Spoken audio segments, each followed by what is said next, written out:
Hello, this is Dr. Nolan. Today's discussion is going to be on the individual cardiac cells. In this case, we're going to talk about cardiac myocytes and cardiac pacemaker cells.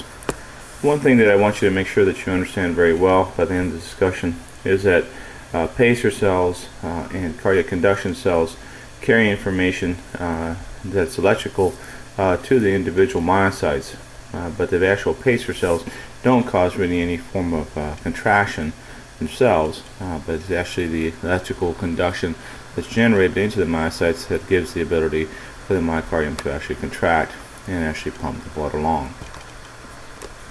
Pacemaker cells are actually very special cells in the heart that can be activated by many means. One of the means can actually be by direct mechanical stimulation. You see that every once in a while when we put in PA catheters and put in central lines, where we have the wire go in, and we can actually see electrical activity that's extraneous, or we can actually cause individual inhibition as well. So direct mechanical stimulation is a observed result. In addition to that, you have electrical stimulation such as pacemakers that can cause pacing to occur in the heart. The heart's own intrinsic rate it can also be modulated or affected by neurotransmitters, as both inhibiting by parasympathetics or stimulating via the your sympathetic adrenergic system. In addition to that, you have hormonal stimulation, which may also send signals via the bloodstream and cause activation or inhibition of pacer cells. And we'll go into that more specifically because medications that we administer IV pretty much act like hormonal stimulants or inhibitors. Now, what I want you to see is that when you look at EKGs, EKGs really are an analysis of the actual heart's conduction that's taking place throughout all these large number of cells. And they're not looking at individual cells, which is what we're going to talk about for the next 45 minutes or so. The way electrical activity is actually monitored in the heart directly, like this, is using microelectrodes. And the actual microelectrode is placed inside the cell as well as outside. And from that, recordings are made to look at specific functions of the cells. Versus the EKG basically looks at the electrical activity transduced by both the actual pacer cells as well as by the myocardial cells that generate the EKG that we are normally accustomed to seeing. So make sure you understand that you're looking at two very different things. One, when we're talking about these pacemaker and myocyte contractions, we look at the individual cell. The first thing I want you to look at here in this little picture here is the pacer cells. Okay, the pacer cells in the blue line generate this very narrow electrical activity, which eventually then propagates to the actual myocardial cells, which is seen in the red line here, and eventually leads to activation and contraction of the cell. What's interesting about the pacemaker cells is that they're affected by neurotransmitters, by neural stimulation. But once the pacer is initiated, really neuronal tissue is involved. Okay, it's basically just conducting fibers as well as direct cell-to-cell interaction, which we call gap junction signaling. So once the activation occurs in the myocytes, it spreads from cell to cell via these gap junctions. Now, pacemaker cells are very different kinds of cells when you look at it with electrical activity, in the sense that they're self-generating action potentials. Okay? By self-generating action potentials, what we mean by that is that their phase 4 eventually reaches a threshold. Okay? Instead of having the pacemaker, the myocardial cells, which have a stable phase 4, and in a pacemaker cell you have the phase 4 that actually gradually rises and eventually reaches threshold, and then causes depolarization to take place in the cell, causing electrical signal to be transmitted downstream. This actual self-actuating potential can be altered by by altering the slope or the velocity, and we'll talk about this specifically, of phase 4. Things that can actually do this are parasympathetic nerve fibers, sympathetic nerve fibers, hormonal signals, medications and toxins that can breach the heart. So alteration of phase 4 is going to be a big and very important point to understand exactly how the pacemaker cells actually are regulated. We will also discuss this further along in the next few chapters when we talk about electrical conduction going down and talk about arrhythmias. Now, what I want you to understand for now is that the pacemaker cells do not have any contractile function, and their basic job is to transfer electrical signal to the cardiac myocytes. And you can sort of tell that this is the case because when you go back in this picture, you can actually see the negative millivolt potential of a pacemaker cell is usually around -60. Okay, now why the millivolt is looked at is because if you want a cell to do more effective work, it actually has to have a greater depolarization gradient. So if you look at a cardiac myocyte cell, the electrical threshold, the electrical potential, the resting membrane potential, is usually at -85 to -90. So the more work you want a cell to do, the greater the negative value for the resting membrane potential will be. Now, one of the things that's important to understand is how the actual pacemakers actually generate the signal, but then propagate it. Because it begins to let you understand how the actual myocardial cells function, as well as how they can be inhibited by certain medications that we can administer. Okay. Once the pacemaker cells transfer electrical signals to the cardiac myocytes, they can act very much like neurons propagating the signal via rapid depolarization and repolarization. And as the signal is transferred, it then passes the action potential to the actual myocyte. Okay? The actual way it does this is via gap junctions to the sarcolemma and the T-tubule network. Now, what is the sarcolemma? Okay? If you look at the pacemaker cells, this is a little bit of a little drawing that I made up showing you the pacemaker cells on top here. The pacemaker cells generate the electrical activity, and then they actually cause the electrical signal to transfer across the gap junctions here down to the sarcolemma, which is a specialized cell that's whole job is to basically carry electrical signal and propagate it rapidly to the actual myocardial cell. As the electrical signal travels down using sodium and calcium to the depolarized interior of the cell, which means that sodium is entering here, as well as calcium, and this leads to this area to depolarize in here, propagates the signal going downwards into what's called the T-tubule. The T-tubule is a very specialized function found in skeletal muscle as well as in cardiac muscle, but what makes it interesting in the cardiac muscle is that it's very tightly bound to the sarcoplasmic reticulum, which then has the ability to then release further amounts of increasing calcium levels into the myocardial cell, which then causes the actual contraction to take place. So the sarcolemma is a cell membrane. It's designed to receive and conduct the stimulation, and it forms these T-tubules that actually penetrate individually like tubes that go into where the contractile elements of the actual myocardium are at. Okay. The actual T-tubules, though, are part of the extracellular space because it's basically a tube that's made from the actual sarcolemma with the extracellular space involved. Now, why is that important? Why would you want to have the outside environment to actually be close to things like the sarcolemma, close to the things like the SRs?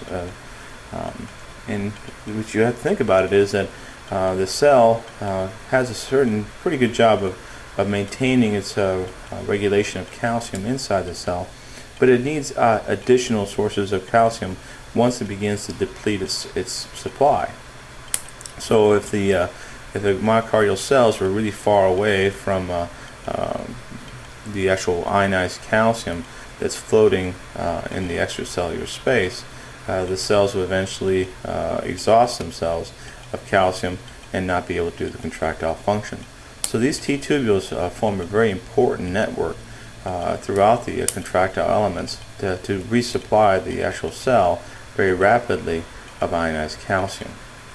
Again, why is that important clinically? Because if you have a situation where your ionized calcium levels are becoming depleted in your intravascular space, this will also lead to eventually a decrease in ionized calcium in the extracellular space, which then will actually begin to affect the myocardial contractility. Now, T-tubules are specialized structures that encircle the internal contractile structures, like I mentioned before. They are made of the extracellular fluid, and they're basically abutting right next to the sarcoplasmic reticulum. The sarcoplasmic reticulum, once activated by the calcium influx, will then cause further calcium to be released into the actual contractile elements, which then will cause contraction to take place. Now, there's two things that I've included in your on your web page, including pictures from YouTube showing this nice sort of animated form of discussion, which is very good to go look over. Okay, one thing is to give an actual presentation, but another is to get an animation, and I think that was very helpful, so I put it included into your web page. Once the electrical activation occurs inside the actual cardiac myocyte, it then propagates the signal via intercalated disc, which inside the intercalated disc are these gap junctions. So as a consequence, once the myocardial cells get activated, they actually transmit the electrical signal further down to the next set of myocardial cells directly. Okay? And as a consequence, all the myocardial cells, these are interconnected like this, all contract at the same time, or basically in series. But it is very rapid. Okay? So that's one of the very different values in comparison to skeletal muscle, which does not use gap junctions really to transmit and cause electrical depolarization of the cells. Now, so the summary of the excitation traction coupling is the action potential at the surface membrane is propagated. Okay, transmission into the interior along the transverse tubules causes a propagation electrical signal, which then causes the release of calcium from the lateral sacs of the sarcoplasmic reticulum. The calcium actually will diffuse to the filaments and initiate contraction, and eventually the calcium is reuptaken by the SR to cause relaxation. These are nice pictures showing you how the actual architectural structures, showing the T-tubules here. These holes are the actual T-tubules penetrating into the cell, and you can see that this extensive network is there to deliver not only the electrical activity, but also to cause the calcium to rapidly influx and efflux out of the cell. This is a nice picture showing you the differences between skeletal muscle and cardiac muscle. Skeletal muscle is actuated not by pacemaker cells, but are actuated by neurotransmitter release of sodium. Remember, acetylcholine nicotinic receptors bind to the acetylcholine receptor, causing sodium to rapidly influx. That causes a voltage change, which eventually causes the activation and release of calcium via the sarcoplasmic reticulum, which then eventually causes contraction. The actual skeletal muscle also has T-tubules, which also helps with resupply of calcium. As a consequence, it's very similar. The difference is that the way the propagation and the initiating event is where the big difference is between the cardiac and skeletal muscles. Once the propagation of the signal goes through the sarcolemma, the cardiac muscle occurs through gap junctions, which is really a very important thing for you to understand. I repeated myself several times. Now, in addition to that, which we're not going to go into a lot of specificity today, is cardiac protein channels are basically extremely critical for the electrical activity of the actual pacemaker as well as the cardiac myocytes. The reason I'm not going to go into this that much is because we're going to go back into this a little later on when we talk about arrhythmias and electrical potential of the activity of the heart. But going back to what we were talking about previous weeks, is that proteins span the membrane. They can be ion specific, and these kind of cardiac proteins can actually exist in different configurations either an open, closed, or inactivated format.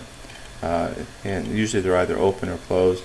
And how long they actually stay open depends on many factors, which can vary their ionization values and voltage values, and as a consequence can actually cause differences in contractional ability.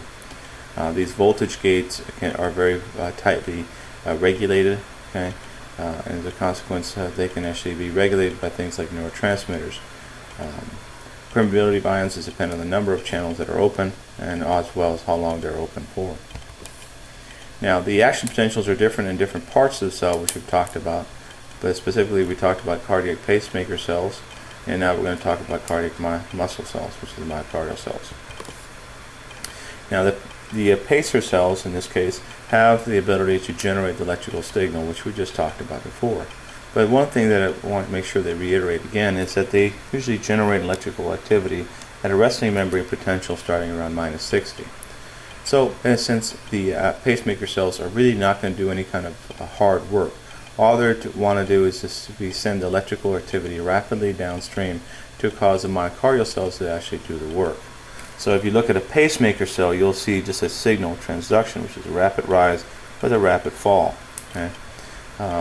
Versus cardiac myocytes, which have to do work, begin to have a bigger plateau depending on how much work they want to do. If you look at the actual atrial myocytes, their workload is a lot less than ventricular myocytes, and as a consequence don't hold their plateau phase for a long duration period. You will also see that the resting membrane potential for the atrial myocytes are also very much lower. They're about -85 to -90. Okay? And the reason for that difference from pacemaker cells is they actually have to do more work. The cell itself has more ability to do more work as a greater amount of potential energy is available inside the cell. So by the resting membrane to be driven down to -90 or -85, it gives that actual cell more ability to do more effective workload. Myocardial cells inside the ventricle not only do more work by having a greater negative value of -90, but in addition to that, they prolong their phase of contraction, which is the plateau phase, okay, which gives it greater ability to do a greater amount of work. Okay. So pacer cells are very different than cardiac myocyte cells in their actual electrical configuration, and eventually their actual differences in workload. Okay. Now, pacemaker cells themselves are specialized conduction systems, but they can spontaneously initiate by altering phase 4. They have a slow response action potential because they're not really trying to reach the plateau rapidly because they don't have one to eventually do effective work. So you'll see a more gradual upslope of phase 0 in comparison to the myocardial cells. Now this is a nice picture showing you the differences in the SA node and the AV node and the Purkinje network. The SA node still has to do very little. It's just sending signal along, so is the AV node. The Purkinje network begins to also have some kind of myocardial activity to increase the workload. It has to generate a bigger electrical signal to push that energy into the actual ventricular cells. Okay? And you can see the differences in the actual myocardial cells, which have a nice plateau phase and a rapid depolarization that takes place in each one of those. Now, pacemaker cells have phase 4 is not flat, like I mentioned before. It's called the diastolic depolarization or pacemaker potential. It's unstable, which is a phase 4, due to alterations in the resting membrane potential due to a progressive decrease in permeability to potassium during the resting phase. Okay? Remember that potassium is very important to drive a cell into a negative state as it leaks out, okay? Because the potassium intracellular has a very high concentration in comparison to the outside world, which is like 150 milliequivalents per liter. So when the potassium channel is open, as it leaks out of the cell, it creates the cell to become more negative, and as a consequence drives it into a stable resting membrane potential. What happens for pacemaker cells is that the actual potassium channels begin to close down not allowing this potassium to continue to exit and become permeable, which then alters the permeability of the phase 4 and slightly begins to rise into a positive area, eventually hitting threshold. The additional ions that are responsible for this as well are slow sodium channels, which also will leak sodium into the cell, and also to increase permeability of calcium, which also will cause a slight calcium leak into the cell, which will drive the cell potential to a positive format, eventually reaching threshold. Now, in pacemaker cells, the phase 4 has a slower initial depolarization phase because it lacks the rapid sodium channels that are found in cardiac myocytes. Instead, there is usually due to inward movement of calcium, which is one of the things that why calcium channel blockers tend to be more selective and more inhibitory in pacemaker cells in comparison to the myocardial cells. Once you reach fully depolarization, okay, there's not really any overshoot like you would normally see. So phase 4 is really not evident in pacemaker cells. In phase 2, there's really not evident either because there's no real calcium release into the actual cell, which causes the plateau phase, because pacemaker cells essentially don't have to do any kind of contractile work. So there's no point in an SR release to release calcium into the pacemaker cells. Eventually, phase 3 occurs, which is basically repolarization of the pacemaker cell, and that's simply done by this potassium channels opening and causing rapid efflux of potassium out of the cell, which then repolarizes the cell into its negative potential, -60. Phase 4 has elevated intracellular calcium, causes potassium opening, and you get in phase 3 in this situation complete closure of calcium and any form of sodium channels that are available. So one of the things that you'll see is in this red line is that these are pacemaker cells, and they cause some potassium decreased permeability, some sodium and calcium leakage into the cell, which eventually causes it to cause depolarization to take place. So very different actions compared to the actual cardiac myocyte cells. What you'll see is what can actually alter the phase 4 begins to become very important in how the actual pacemaker cell is regulated, and as a consequence can alter the heart rate speed. And if you remember that we're talking about G protein coupled receptors that are located in the actual pacemaker cell. These G-coupled protein receptors not only accept sympathetics, but also they accept the parasympathetics. Now, the way the parasympathetic muscarinic acetylcholine receptor is activated is via, of course, by acetylcholine, in this case coming from a vagal response. So when the vagus is activated, it releases acetylcholine, which then binds to the acetylcholine receptor. Once it binds to the acetylcholine receptor causes the secondary G protein to be released, and it causes the activation and eventual production of cyclic GMP. Cyclic GMP will then cause several things in the cell. For one thing, it will actually increase potassium permeability. Well, what happens when you increase potassium permeability is that you drive potassium out of the cell, and it maintains it in a more negative state. Okay? As a consequence to that, it actually alters the phase 4 slope. It begins to decrease the slope of attack. So what you'll see is, in this case, you look at this picture here, you'll see that this is the normal and the light coloration. In this case, I'm drawing in red. But as you give these pacemaker cells a vagal stimulation, instead of the phase 1 rapidly rising here, it begins to slope off, and because the potassium is basically stabilizing the membrane and inhibiting it to reach threshold. In addition to that, the secondary cyclic GMP will actually decrease sodium permeability, and eventually leads to a decrease in phase 4 slope, which as a consequence increases the duration time between the actual threshold being reached. As a consequence, the heart rate will begin to decrease. One of the things that can also occur is that you can also get hyperpolarization to take place, which means that you get into a more negative state. Okay? Situations like hyperkalemia will induce this kind of situation. As a consequence, in hyperkalemia, you see suppression of pacemaker function, and if you give it in high enough concentrations, it'll eventually lead to the actual loss of electrical signal completely from the cell. Now, on the other hand, the opposite effect is due to G protein coupled receptors that are activated by sympathetic beta 1 receptors. In this case, once the beta 1 receptor is activated by norepinephrine or epinephrine, it leads to the release of the G coupled protein, which then binds to adenocyclase, which then increases the levels of cyclic AMP. And cyclic AMP does several things. For one, it increases calcium permeability, it increases sodium permeability, both which will come into the cell and as a consequence make the cell more positive. So as a consequence, it increases the phase 4 slope. Since let's say this is normal, this is actually going to begin to accelerate it up. And when it hits threshold, now the heart rate is actually going to increase in heart rate as a consequence. So that's basically how the heart actually maintains its heart rate.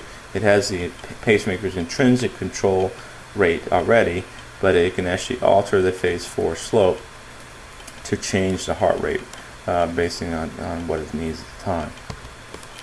Remember, the mechanism that actually activates and controls heart rate is both the sympathetic and as well as the parasympathetic control mechanisms. In addition to that, I want you to make sure that you look at the hormonal mechanisms that are responsible, that are from the adrenal gland, that are also stimulated by sympathetics, which eventually affect increasing the heart rate. Now let's go on to the cardiac muscle cell. The cardiac muscle cell's specific function is not to really cause self-actuation. Okay? Most normal cardiac muscle cells, when left alone, as long as they're not really don't have an electrical signal reach them, they won't contract.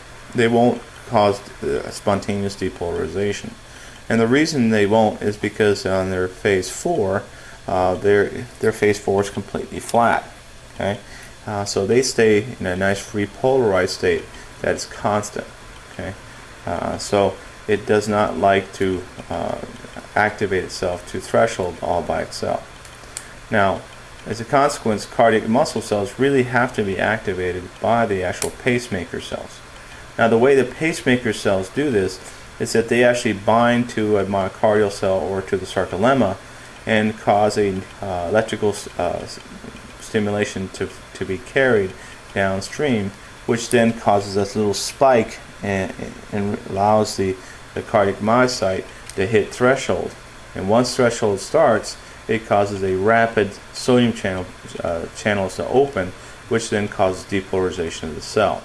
This is what we call phase 0, which is a fast response action potential. It has also a rapid phase 0 with an overshoot due to these rapid sodium channels that open very rapidly and it causes depolarization of the myocardial cell to take place. You will notice that in the cardiac myocyte you have overshoot, and that overshoot is part of phase 1. And it's a rapid reversal of the overshoot due to rapid closing of the rapid sodium channels, and also the beginning of the actual potassium channels that begin to reopen, and as a consequence partially repolarize the cell. Now, if we just talked about at this point, if we didn't have the next phase, which is phase 2, the cell would rapidly repolarize simply because the sodium channels would be closed and potassium would cause repolarization of the cell to take place. But what actually gets in between all this is that once this depolarization takes place at the cellular membrane, it causes sarcoplasmic reticulum inside the cell, as well as calcium voltage-gated channels inside along the cell membrane to open, which then allows calcium to actually influx into the cytoplasm. This leads to a very rapid increase in positive charges inside the cell. Now, normally, if you didn't have anything like potassium going out, it would lead to the calcium to drive the electrical potential of the cell to be in a positive direction. But instead, you get what's called a coupling mechanism. As calcium is coming into the cell, potassium is going out almost at equivalent rates. So in essence, the electrical activity of the cell stays in a positive fashion, yes, but it stays stable, causing a plateau phase to develop. Okay, so this coupling is very important for the ability for the cell to eventually be able to be repolarized and not to go into a very massively positive direction too rapidly. Okay, the slow sodium channels then open during this phase, but they're really not as important as the opening of the calcium channels, as well as the opening of the increased permeability to potassium leaking on the cell. Eventually the calcium channels close and the sarcoplasmic reticulum begins to reuptake the internal portion of the ionized calcium. This will take the phase 2 to be terminated and cause phase 3 to take place, where the actual repolarization is basically mainly due to potassium effluxing out of the cell, which accounts for most of the potassium we see during repolarization phase of the heart. Eventually, both the calcium and the sodium channels are completely closed, and then you can actually cause stimulation to occur and cause another firing. But until both the sodium and calcium channels are completely closed, is considered what's called the absolutely refractory phase, where you cannot really initiate the actual depolarization of the cell. Now, phase 4 eventually is reached, where you have the flat resting membrane potential.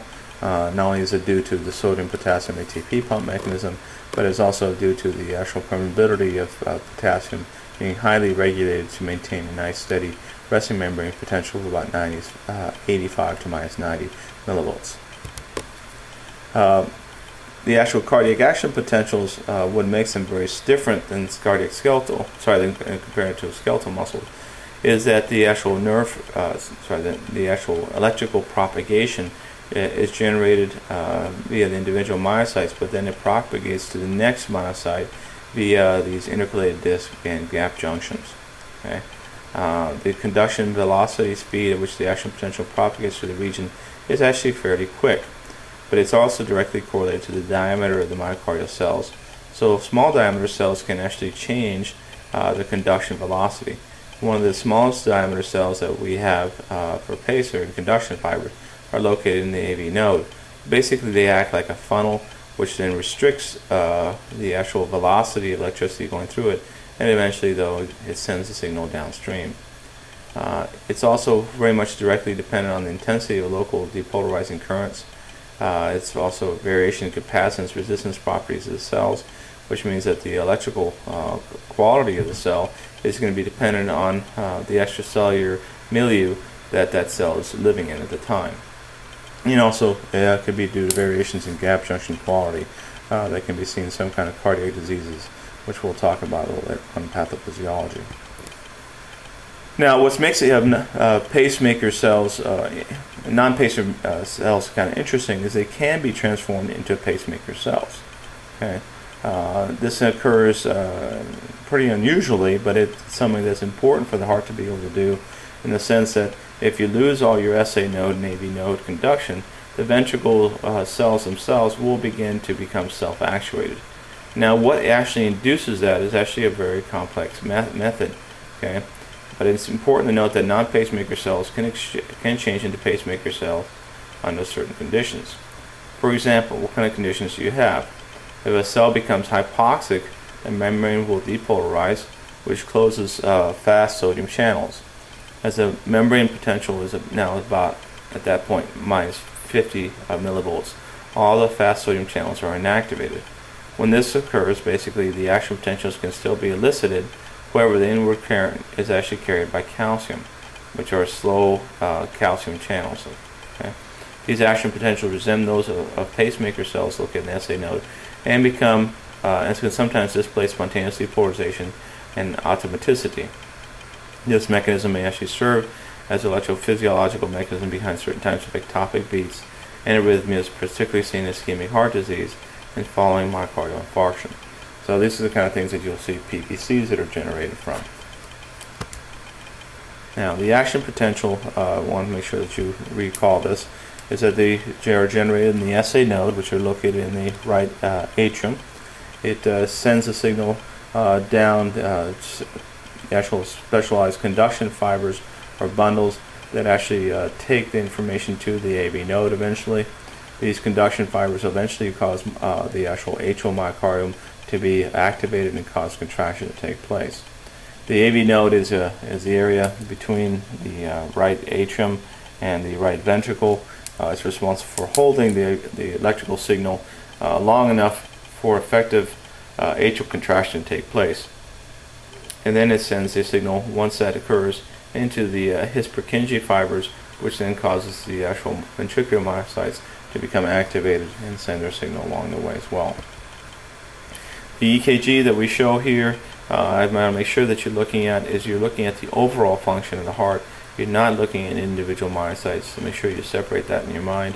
We'll talk about this again further when we talk about arrhythmias.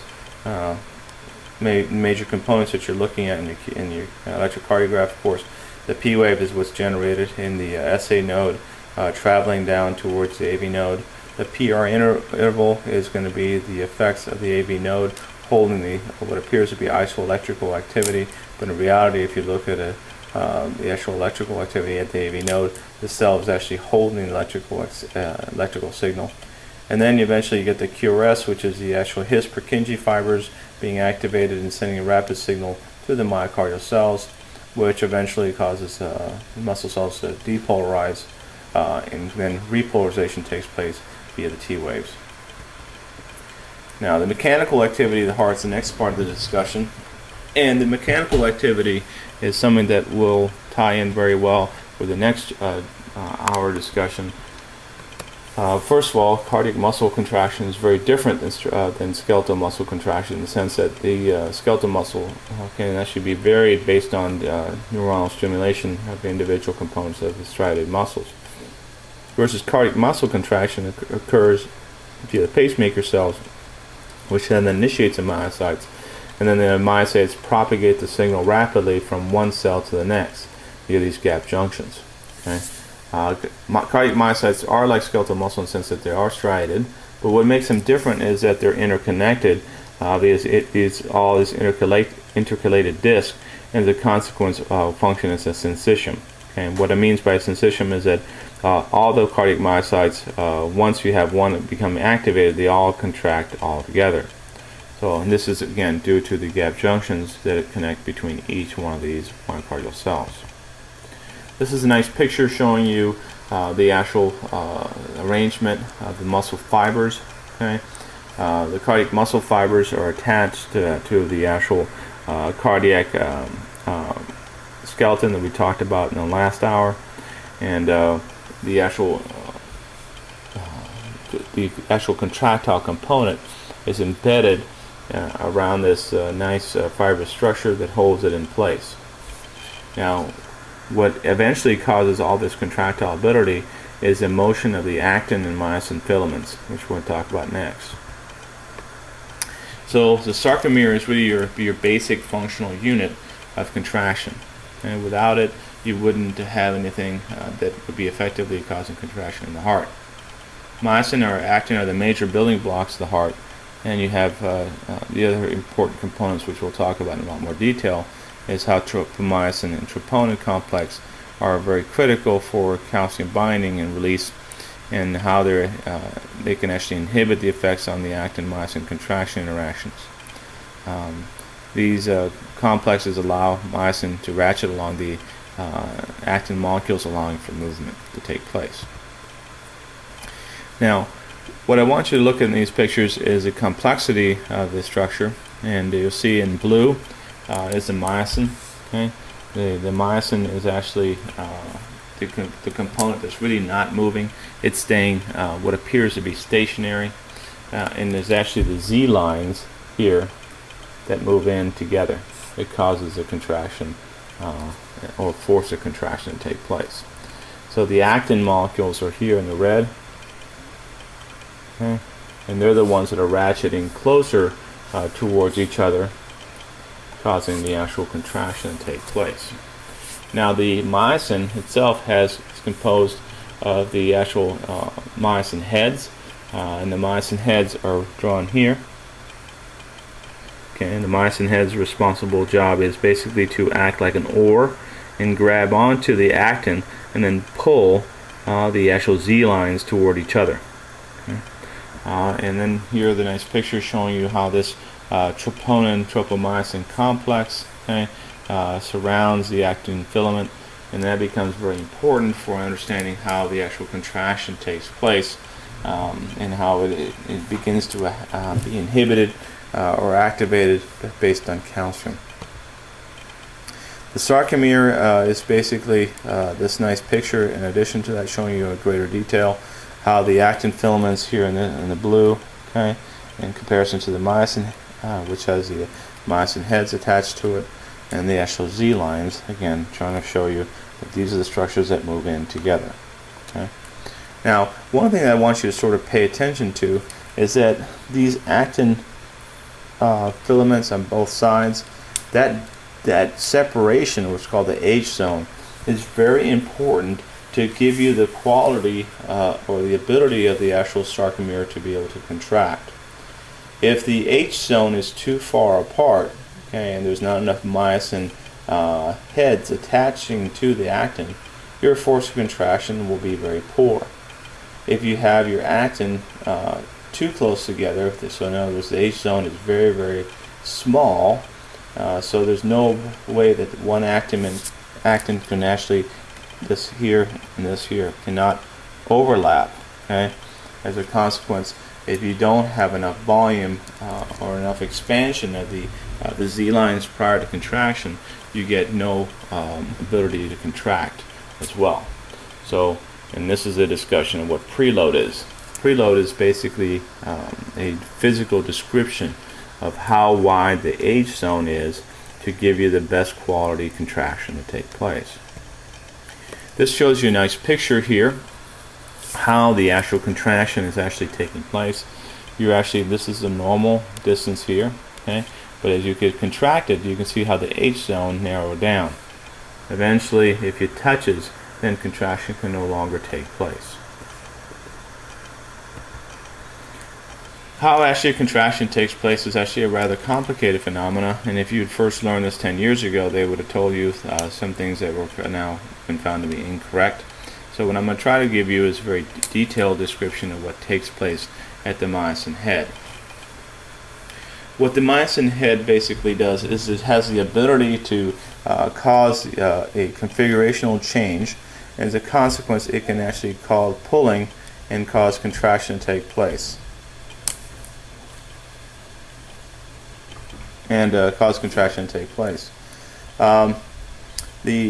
What actually causes this myosin head to actually move forward is based upon its ability to bind to the actin filament. Okay?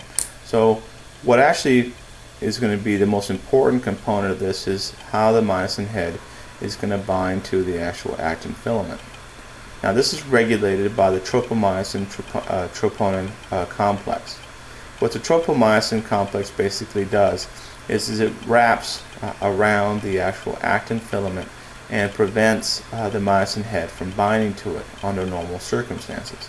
When the troponin complex gets activated, in this case by calcium, it leads to the actual tropomyosin to be pulled in a different configuration, which then allows the actual myosin head to bind to the actin and then cause the contractile force to take place.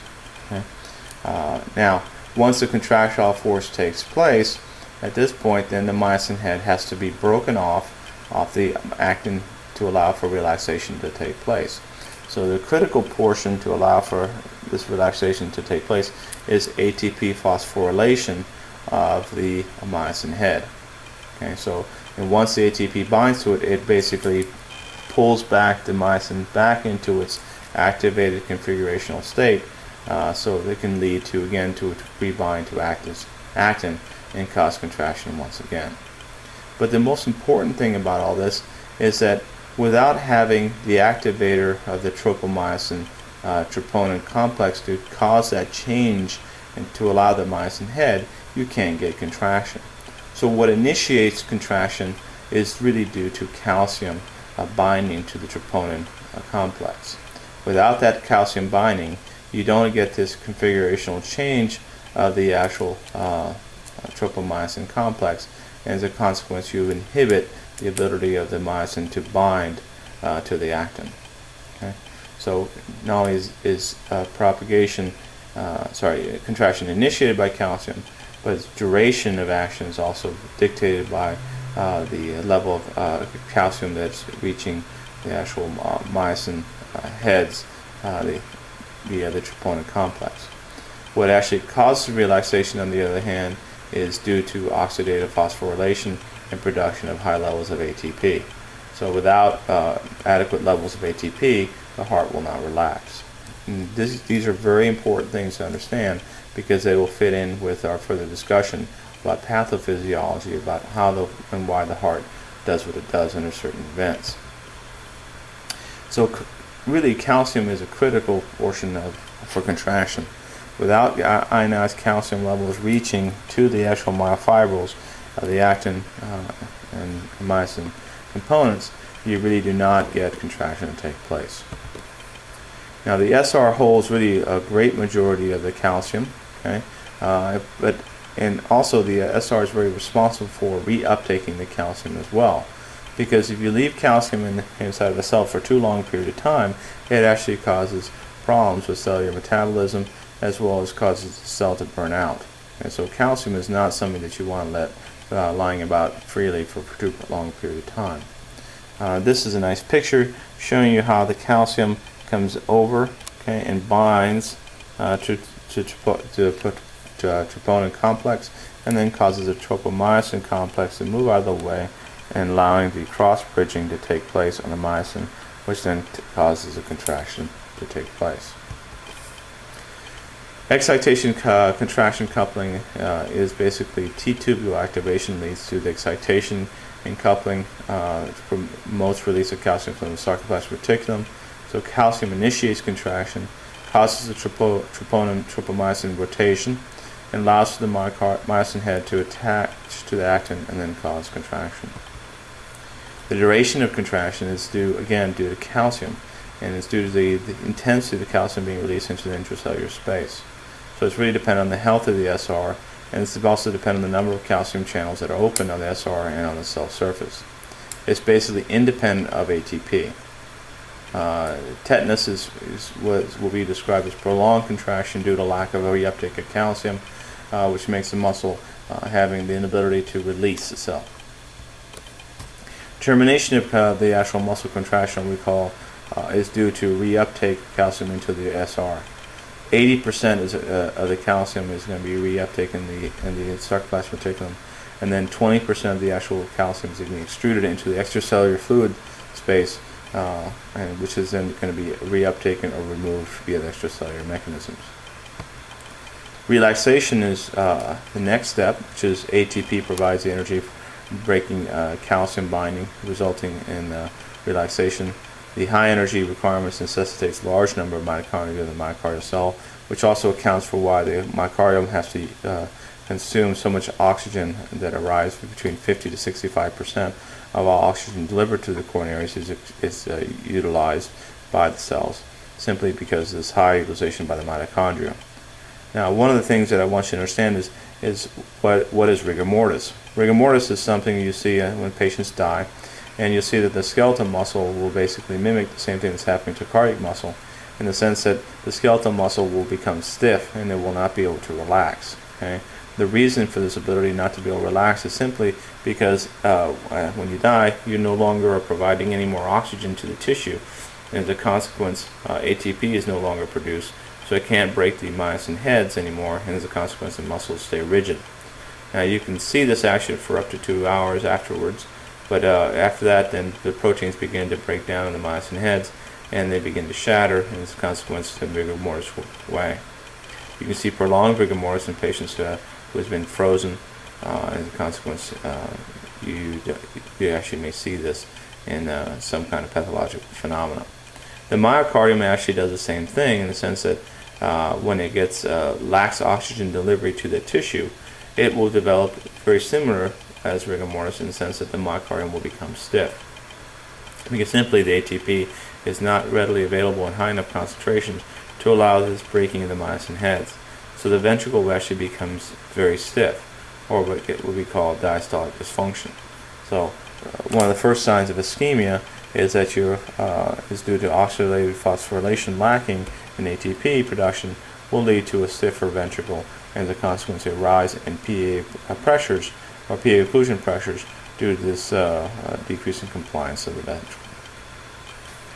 The cardiac muscle cell mechanics follows a very important what we call preload dynamic.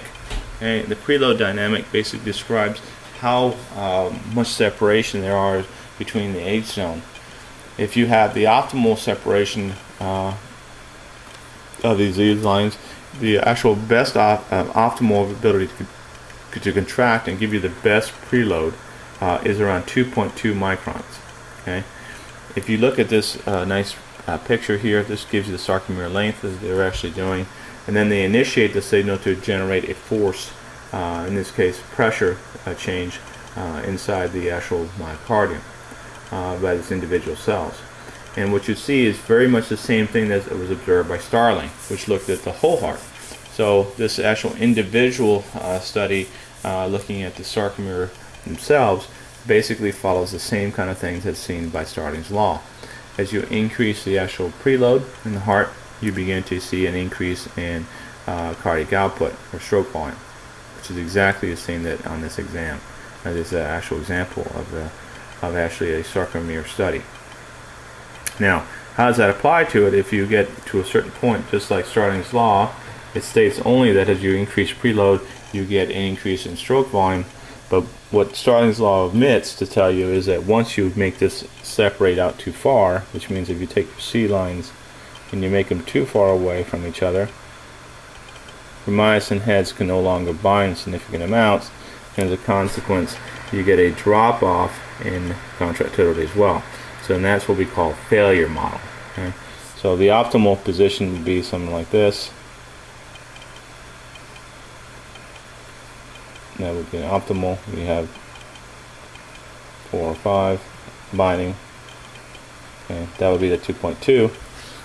And if you get too close, then you have a situation where the C lines are right on top of each other. And as a consequence, you can't have any motion at all, so you get no effective stroke volume. So the optimal distance you have for the sarcomere is around 2.2 microns. Again, this is a nice picture showing you how force length contraction is very important. If you have it completely on top of each other, like in this example here, it shows you that at that point you get no effective contraction or tension being produced. As you begin to open this sarcomere up, you get more effective contraction. Okay? And eventually your optimum, which is here, is at 2.2 micron. That gives you the best contraction. And then when you get over the top, you start seeing what's observed in congestive heart failure, where now it has no more ability for the sarcomere to contract.